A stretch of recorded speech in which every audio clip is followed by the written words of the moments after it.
అవునండి, వాళ్ళే అధికారంలో ఉండాలి, వాళ్ళే గొడ్డలి తీసుకొని అందరినీ వాళ్ళకి అగెయిన్స్ట్గా ఉన్న వాళ్ళందరినీ నరికేయాలి, వాళ్ళే సింగిల్ ప్లేయర్గా ఉండాలి. ఇదేనా భారతి గారి స్ట్రాటజీ? ఇదేనా?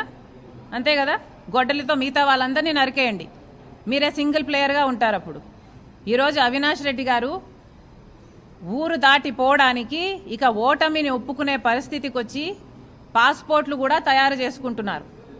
ఆయన ఊరి దాటిపోవడానికి ఎలా అయితే నేను తప్పించుకొని పోగలను, నేను ఓడిపోతే నా అరెస్టు ఖాయం అన్న పద్ధతిలో ఉంది వాళ్ళ పరిస్థితి. ఇప్పుడు నేను ఆంధ్ర రాష్ట్ర ప్రజలకు కాదు, కడప ప్రజలకు చెప్తున్నాను, అవినాష్ రెడ్డి గెలిస్తే నేరం గెలిచినట్టు, రాజశేఖర రెడ్డి బిడ్డ ఓడిపోతే నేరం గెలిచినట్టు. కడప ప్రజలందరూ ఆలోచన చేయాలి. మీ ఎంపీని కలవడానికి మీ జిల్లాలోనే మీకు వీలుండాలి అంటే రాజశేఖర రెడ్డి బిడ్డకు ఓటేయండి. మీ ఎంపీని కలవడానికి మీరు జైలుకి వెళ్ళాలి అంటే అవినాష్ రెడ్డికి ఓటేయండి.